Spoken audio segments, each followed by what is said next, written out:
Bon, samedi, on est le 7. Je vous parle de quoi aujourd'hui? Attendez un peu. Je vous parle des nouveaux immigrants au Canada, la paye des PDG, l'évolution de la vie des chiens. Ouais, vous allez mettre ça. Chicken Gate, l'Internet gratuit dans les avions, le chat de Taylor Swift, un paquet d'affaires. Bon show tout le monde.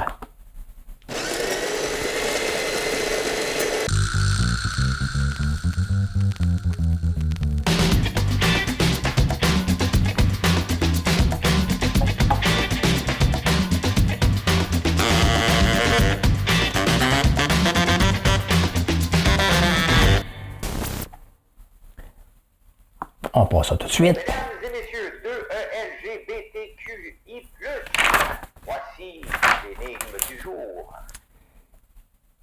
J'ai oublié l'année. Mais c'est arrivé un 7 janvier. M'a essayé de retrouver ça vite fait. Là. Maudit, pas organisé. Maudit, j'ai oublié de marquer la date. En 2015, le 7 janvier 2015, il y a eu un attentat à ce journal en France. Quel est ce journal?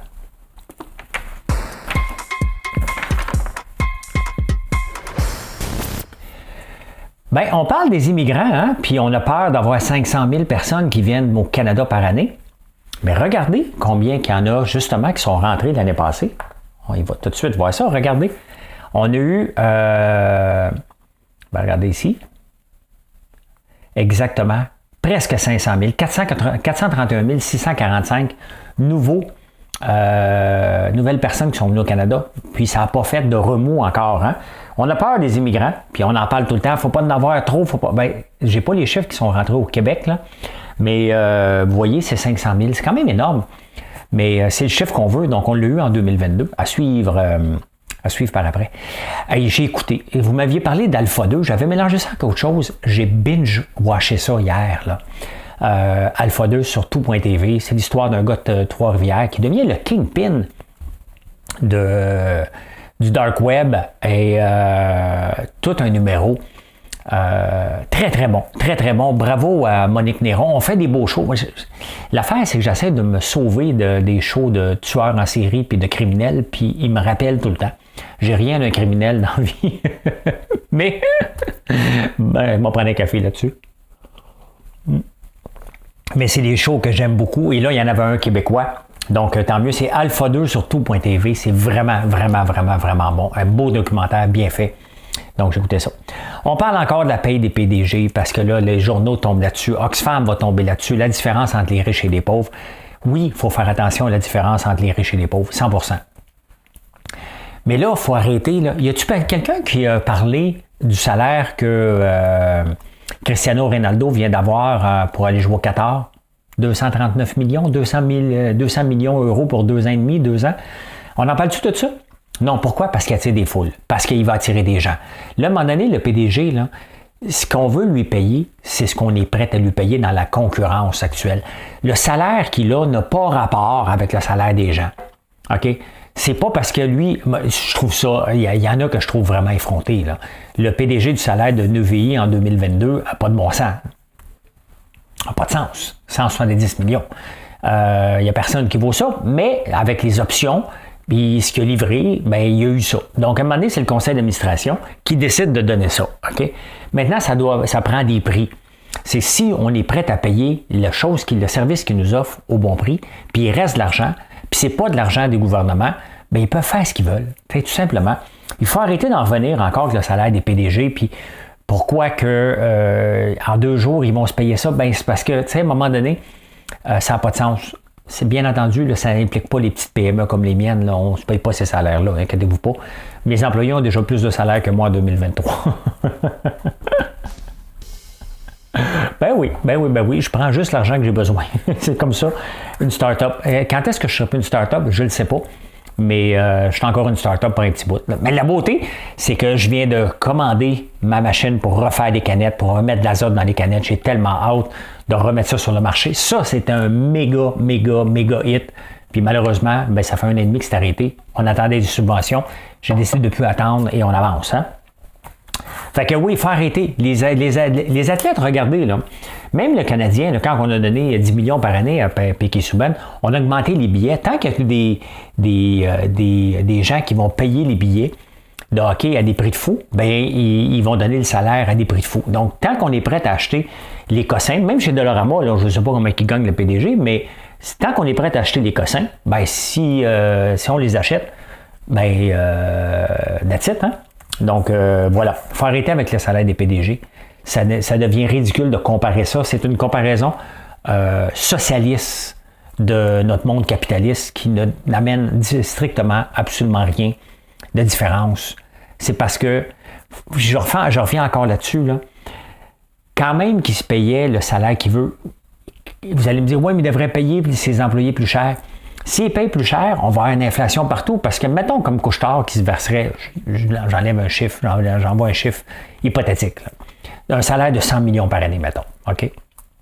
Là, vous allez dire, ouais, mais là, il fait trop d'argent, il devrait augmenter les salaires à 22 piastres de ses employés. Bien, s'il monte 22 piastres, tout le monde va falloir qu'il monte 22 piastres. Si on monte les employés tout à 22, 23, 24, 25 piastres, bien, la cossin que tu payais une piastre, mettons, le paquet de gomme, tu vas le payer une pièce et demie. C'est ça que ça veut dire aussi. Donc, maintenant, c'est sûr que c'est effronté, mais ça leur appartient tout simplement. C'est ça aussi, le monde capitaliste. Le capitaliste a tendance à régler ça assez rapidement, ce genre de situation-là. Hey, l'évolution des chiens, hein? L'évolution des chiens, j'arrive, hier j'ai été visiter Mondou. On est dans des Mondou avec nos friandises pour chiens, mais on est là aussi jusqu'au 16 janvier avec notre popcorn et barbe à papa pour une levée de fonds pour l'hôpital vétérinaire. Et c'est fantastique que Mondou nous donne cette occasion-là de mettre nos produits en valeur, puis ça permet une levée de fonds. Merci pour ça, c'est vraiment fantastique, là. Mais en visitant ça, je suis tombé sur un article, c'est drôle, hein, parce que je vais chez Mondou, bang, je tombe sur un article après. L'évolution des chiens, hein? Il y a 100 ans, les chiens étaient plus dans la nature. Après ça, on les a mis dans la cour avec une niche. Hein? Après ça, dans la maison, et maintenant, ils sont dans le lit. Hein?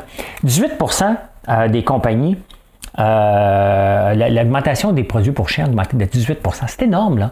C'est énorme dans une situation où, normalement, un marché en croissance va avoir du 2-3%. Ben non, les chiens, c'est un marché en pleine évolution. Ben, on est arrivé dans les chiens, on s'en vient dans les friandises pour chats aussi en début d'année. Et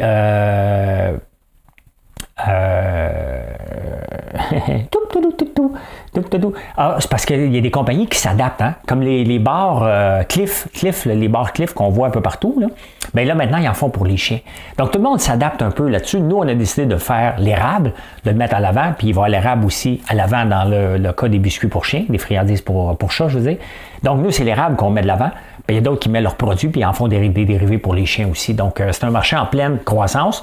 Comme tous les marchés en croissance, à un moment donné, ça ne pourra pas continuer à coût de 18% par année. Mais pendant que ça passe, bien, on va avoir des nouveaux, puis après ça, il va y avoir des gens qui vont partir comme n'importe quoi. Hein? Très intéressant. Chicken Gate, les amis. Chicken Gate. J'ai vu ça passer sur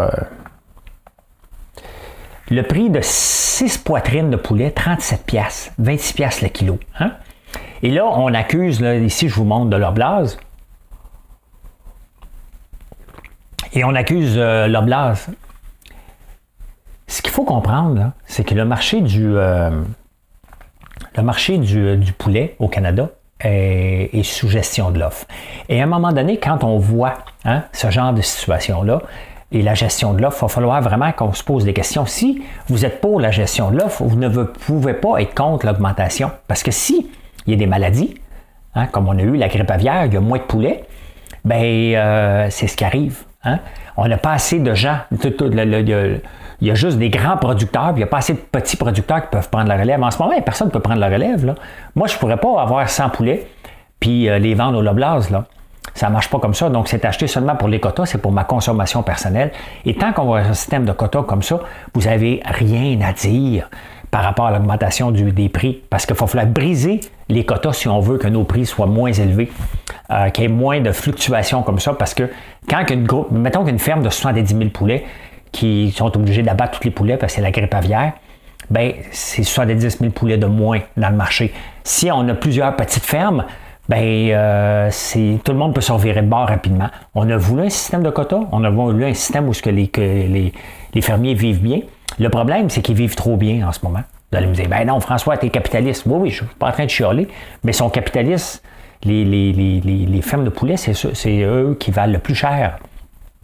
C'est presque 14 millions en moyenne au Canada, une ferme de poulets. Ils vivent dans un monde socialiste, mais avec les avantages du capitalisme. Il ne faut pas l'oublier, mais c'est ce que ça donne. Ça donne du poulet, des protéines de poulet qui sont très élevées. Une chance, j'ai assez de poulet pour t'offrir jusqu'à l'année prochaine, parce que les miens, je n'ai pas pu en prendre à cause du feu qu'on a eu. On n'a plus de place pour les mettre. Donc, voilà.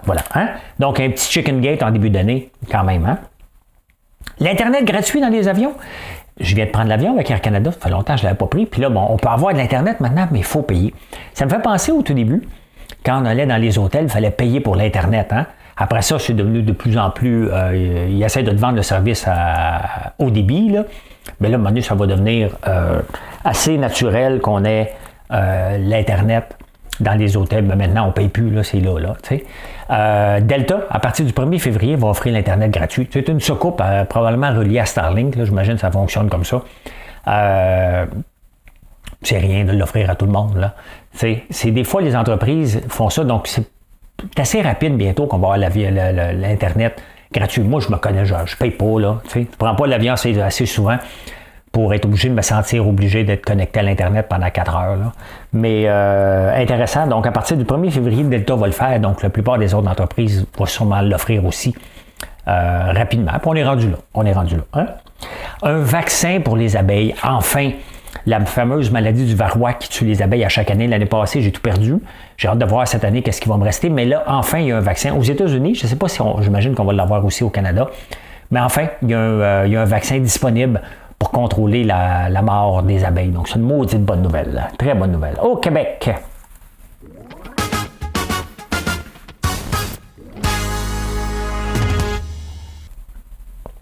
En ce début d'année, on a beaucoup de remises en question par rapport à l'alcool, hein, parce qu'on a pris tous, ceux qui boivent, on a pris un petit peu plus tous les jours au lieu d'être juste le samedi et dimanche.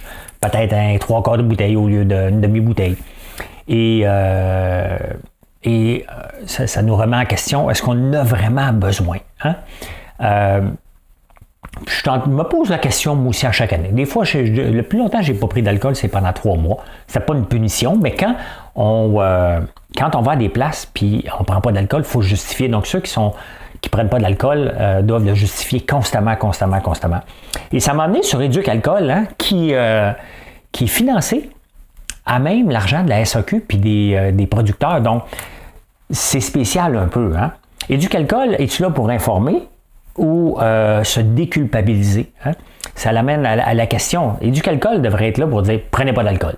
Tout simplement, c'est tolérance zéro puis c'est tout ça, mais en même temps, s'il y a moins de ventes, ils vont avoir moins d'argent. C'est un peu bizarre de financement. Là. Il va falloir se poser des questions par rapport à Éduc Alcool. C'est un peu spécial, la forme de financement qu'ils ont. Donc, mais quand même, hein, à chaque début d'année, on se pose des questions. Moi, je ne me sens pas obligé de faire des dry January ou février. Là, moi, ce que je fais ce mois-ci, c'est one meal a day. Donc, je mange un seul repas par jour pour le prochain mois. Donc, je mange dans une window de 1 heure. À peu près 1 heure, 2 heures. Là. Donc, pourquoi je fais ça? Parce que moi aussi, j'ai ambitionné ça. Tu sais, je suis dans la bouffe. Et c'est facile pour moi de tester un beigne. Le problème, c'est que j'en teste 80. C'est mon problème. Hey, dernière heure à Big Brother qui va commencer dimanche. J'ai vraiment hâte. Il y a une fille que je suis sur TikTok et qu'elle me fait beaucoup rire, un humoriste. Elle va être, j'ai comme appris entre les lignes qu'elle était pour être là, en lisant Hugo Dumas. Là. Liane Blanca Binette. J'ai hâte de la découvrir dans le vrai monde parce que sur TikTok, ses vidéos sont vraiment puissantes. Et j'ai hâte de voir cette mouture-là de cette année. Mais tu sais, c'est drôle parce que les producteurs disent que ça va être plus drôle cette année. Tu sais, il faut se mettre en contexte. Oui, tu peux mettre des affaires drôles, mais à la fin, on se prend au sérieux en maudit en rentrant là-dedans, puis on a la chienne de se faire mettre dehors. Donc, à un moment donné, tu ne ris plus trop, il faut que tu travailles pour ne pas te faire mettre dehors. J'ai quand même hâte de voir la dynamique. Cette année, on va voir Alexandre Despatie, Benoît Gagnon, Nathalie Choquette. Donc, ça risque d'être intéressant. En tout cas, moi, je vais l'écouter. Bien sûr. Hein. La fille de Fadi Daher, le nouveau président, le nouveau chef de la police à Montréal, a pris des photos qu'elle a mis sur Instagram avec une cagoule, puis un gun, puis pour l'Halloween. C'est du patinage, mais d'un côté, moi, mes gars, là, mon plus vieux, on va le dire Mathieu, là, il peut mettre des affaires des fois que je dis Mathieu, mais tu risques de me mettre dans la marde, OK? Et j'ai déjà eu souvent la discussion avec lui, sauf que je regarde ce que mes gars font sur les réseaux sociaux.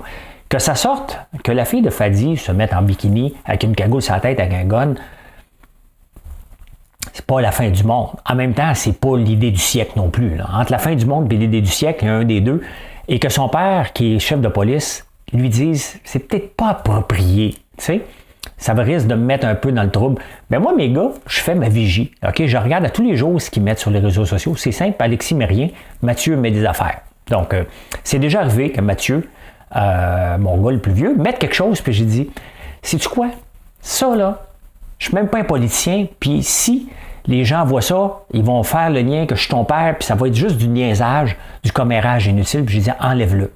Je suis pas à l'aise, puis non seulement tu vas l'enlever parce que tu vas aller vivre ailleurs pendant un bout. Enfin, une belle relation avec mon gars, là, mais à un moment donné, j'ai pas. Il reste que.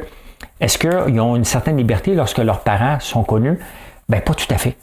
Pas tout à fait. Donc, ils ont le droit d'être libres, ils ont le droit de faire ce qu'ils veulent. Mais s'il dit des niaiseries, puis il avait fait une vidéo qui n'était pas vraiment brillante sur TikTok, qui m'avait vraiment mis en maudit parce que vous m'aviez tagué dessus.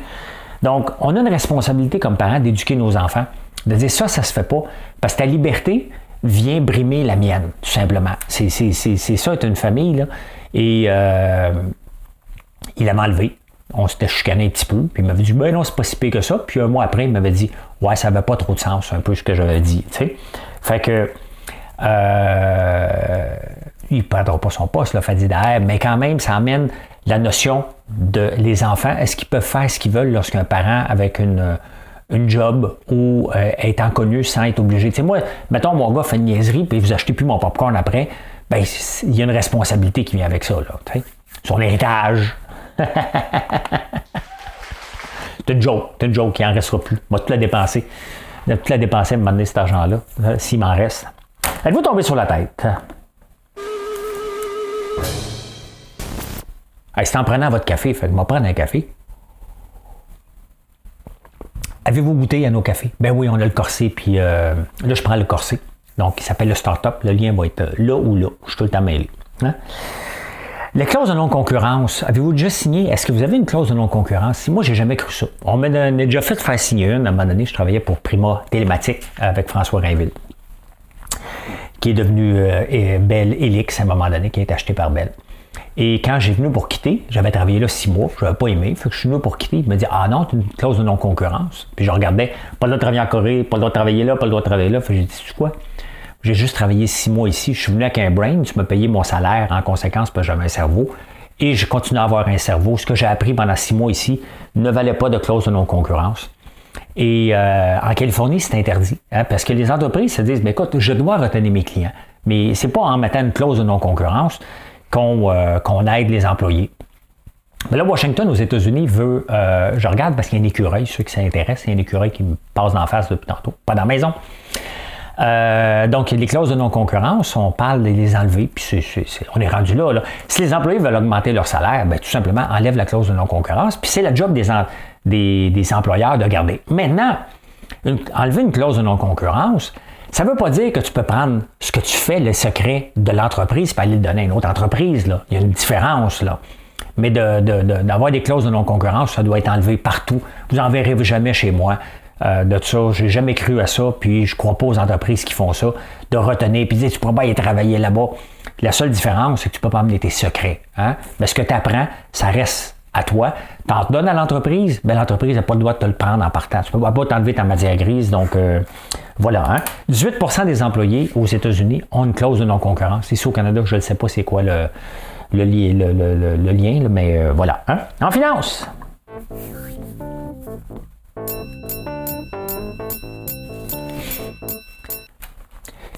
Les PDG, les fondateurs aux États-Unis vivent vieux. Hein? Warren Buffett, il n'est pas jeune. Et il y a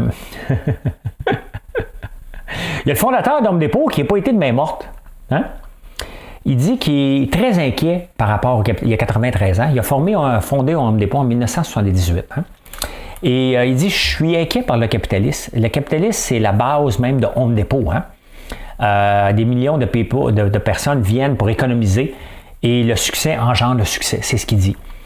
Puis là, il dit le problème, puis il voit le socialisme comme un antithèse de tout ça. Hein? Puis il dit, personne ne veut travailler. Ça vient de lui, là, OK? Ça vient de lui. Personne ne veut travailler. Nobody gives a damn. Il dit ça. Just give it to me. Send me money. I don't want to work. I'm too lazy. I'm too fat. I'm too stupid. Il décrit un peu la génération d'aujourd'hui qui ne veulent pas beaucoup travailler. Donne-moi, donne-moi, donne-moi. Et on n'en donne pas en retour. Il va à un extrême, mais c'est sûr qu'on a ça un peu, là, de traiter tous les gens de gros, de stupides puis de paresseux. C'est un peu intense, là. Mais même le président d'Home Depot, il dit « Ouais, c'est pas tout à fait ça, je veux dire. » Là, ils vont sûrement mettre ça sur l'âgisme. Il est un petit peu trop vieux. Mais quand même, entre ce qu'il dit et la réalité, il y a un pont qui n'est pas si faux que ça, là. On a une génération qui ne veut pas beaucoup travailler. Ça me dépasse parce que moi, je considère que pour réussir dans la vie, ben, il faut que tu travailles. Travaille un peu plus que ta compétition, tout simplement. Comme si tu vas aller aux Olympiques, il faut que tu t'entraînes, il faut que tu aies du talent. Puis un coup que tu as du talent, bien, si tu t'entraînes un petit peu plus que les autres gens qui ont du talent comme toi, bien, tu vas être techniquement meilleur qu'eux autres à la fin. Hein? Et ChatGPT, que j'utilise régulièrement et qui est de plus en plus intéressant, a une valorisation en ce moment de 29 milliards. Hein? Et ChatGPT, le problème, c'est qu'il va falloir qu'il trouve une façon de monétiser ça parce qu'il n'y a pas de pub en ce moment. Mais l'outil, il est vraiment, là, je l'utilise de plus en plus. Et j'adore. Maintenant, comment Google n'a pas été capable d'utiliser ça? Hein? Comment Google, alors qu'ils ont de l'argent, qui font des recherches sur l'intelligence artificielle, n'ont pas vu voir ça venir, un peu comme Yahoo n'avait pas vu Google venir au monde. Hein? Et Yahoo est disparu presque. Mais là, ce qui est intéressant, c'est que Bing, personne n'utilise à peu près Bing ici. Là. Mais Bing, Microsoft, ils ont des liens ensemble. Microsoft avait investi, je pense, 1 milliard dans ChatGPT. Fait que peut-être que le prochain dans la chaîne de recherche, comme Bing, pourrait intégrer, parce que ce qui est quand même spécial, hein, je vais vous parler de quelque chose dans quelques instants sur l'inflation. Et j'ai été voir sur Google, j'ai cherché, il m'a donné un lien. Le lien me donne, je clique dessus. Donc, il y a une étape supplémentaire. Avec ChatGPT, il donne la réponse tout de suite. Le problème, c'est que il est indexé jusqu'en 2021. Donc, il n'y a pas de 2022 là-dedans. Puis, on va avoir besoin du temps réel. Mais c'est une question de temps, là. D'ici un an, on devrait avoir du temps réel sur ChatGPT, mais très, très, très intéressant. Et là, nos recherches, la façon qu'on fait nos recherches va changer complètement en 2023. Parce que c'est vraiment fantastique. Là, on a peur du plagiat. Hein? Bien, qu'est-ce qu'on veut aujourd'hui?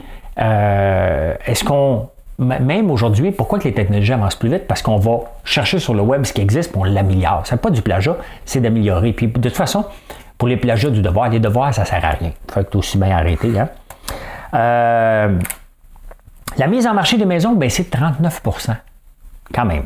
Et c'est bien normal avec l'augmentation des taux d'intérêt.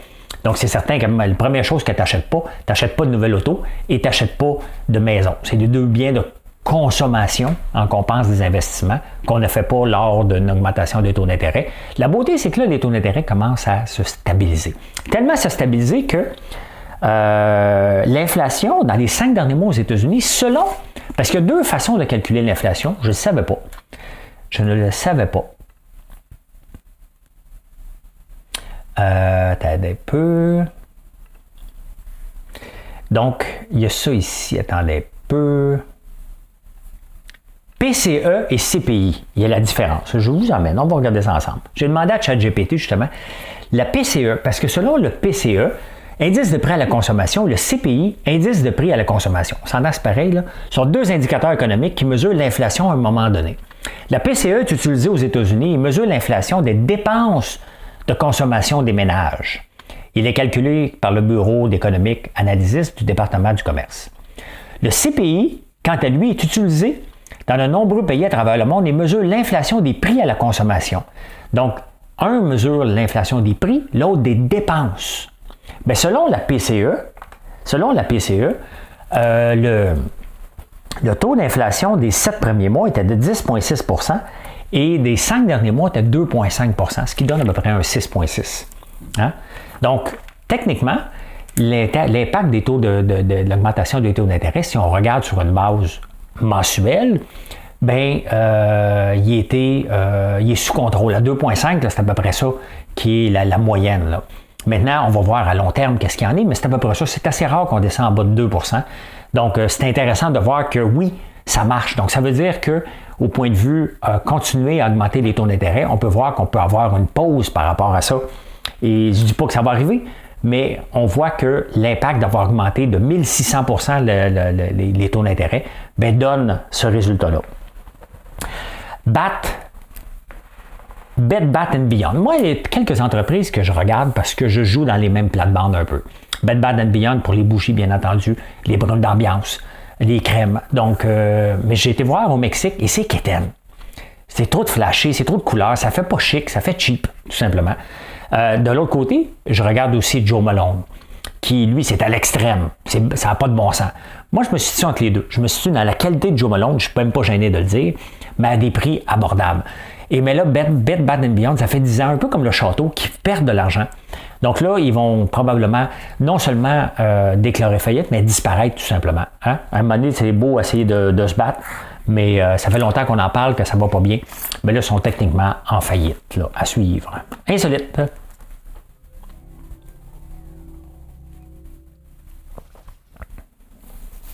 Ah, les insolites. Le chat de Taylor Swift, elle a un chat, puis un site Instagram. Ben, il fait des statuts, puis il fait des statuts sponsorisés. Il vaut 97 millions. 97 millions. Mais c'est rien parce que Gunther 6, un chien, un shepherd, un berger allemand. Un berger allemand, je vous le présente. Ben lui, il a hérité. Donc, il vaut 500 millions. Donc, il a commencé parce que, à un moment donné, son propriétaire de Gunther 1, un Allemand, il est décédé, puis il a donné 8 millions au chien. Fait que ça s'est passé de... Puis là, ben, écoute, il est suivi. Donc, voilà, il vaut... il est un beau chien. C'est un beau chien. Il vaut 500 millions en revenus. Pas pire pantoute, hein, quand même. Hein? C'est un peu fou, là. Avez-vous le mal de mer? Il y a un nouveau bateau qui est en train d'être testé, qui est intéressant. Regardez ça. Un bateau qui flotte sur l'eau, comme les grands bateaux, là, maintenant, là, à force d'avancer, ils sont juste sur l'eau. Ils flottent en haut de l'eau. Et là, il y a des sensors qui le gardent tout le temps au même niveau, parce que, se faire brasser, là, j'ai déjà été aux baleines, mais à un moment donné, ça brasse un peu, puis tu es un petit peu malade. Donc, a flying boat would banish seasickness. Très intéressant, hein? Très intéressant. Ben, c'est la fête au Raymond. Des fois que tu t'appelles Raymond, c'est ta fête aujourd'hui. Je ne sais pas pourquoi, hein, il y a des journées comme ça qu'on parle des fêtes. Il faudrait que je retrouve François, c'est quand la journée de la fête de François. Il y a 10 ans, pas 10 ans, 1975, qui se souvient? Bien, le 7 janvier, c'était la crise pétrolière, le grand choc pétrolier de 1975 qui débutait aujourd'hui. L'OPEP augmentait le pétrole de 10 % d'un coup. Ça s'est passé aujourd'hui, en 1975. Je m'en souviens parce que j'en parle souvent. Hein? Mon père disait tout le temps, dans le cul, il y a l'Ayatollah Khomeini de l'Iran qui avait augmenté les prix. C'est eux autres pas mal qui contrôlaient. Maintenant, on a la concurrence, là, la Norvège, il y a le Canada, les États-Unis, mais dans le temps, c'était pas mal juste les pays du Golfe qui contrôlaient le pétrole. Donc, on était pas mal indépendants. Savez-vous que les animaux qui pondent des œufs n'ont pas de nombril? J'ai rien d'autre à dire. Je continue. Hein? J'espère que YouTube ne me chicanera pas pour vous montrer ceci. Une pub de M. Je ne vous montre pas. Vous irez la voir. Regardez, Vintage TV commercial. M. Patate était la premier jouet pour enfants annoncé à la télévision. Et vous pouvez le voir dans vintagetvcommercial.com. Et M. Patate, c'était vraiment il disait aux gens, tu prends une carotte, tu prends n'importe quoi, une patate, puis tu mets tes légumes. Donc, c'était un vrai légume qu'on prenait dans la maison, puis il fournissait les accessoires. Éventuellement, c'est devenu avec l'accessoire de face aussi que tu peux mettre. Mais M. Patate était le premier jouet qui a passé à la télévision. C'était en 1960. Quand même, hein? La pensée du jour, les amis. Pensée du jour.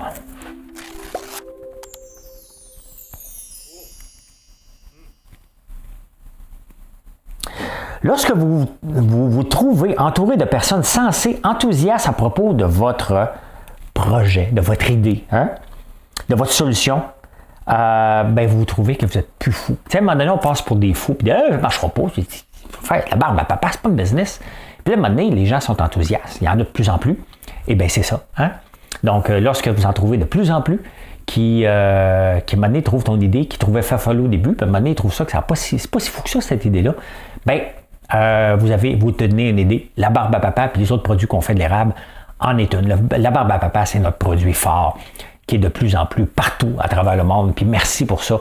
C'était amusant. C'était loufoque, c'était ludique au début, mais c'est devenu une vraie business. Hein? Donc, voilà. Hein? Et la réponse à l'énigme? Mesdames et messieurs, 2ELGBTQI+, voici l'énigme du jour. Je cherchais quel journal a eu un attentat le 7 janvier 2015. Eh bien, c'était le Charlie Hebdo. Hein? Qui ne se souvient pas de l'attentat au Charlie Hebdo, quand même. Hein? Et je peux dire ceci. Mission accomplished. Hey, merci pour le beau moment. Je ne vais pas demander de faire un like. Je vous demande en ce moment de me laisser un commentaire ou de vous abonner. C'est très, très, très apprécié. Je vous souhaite une belle journée. Bye. À plus tard.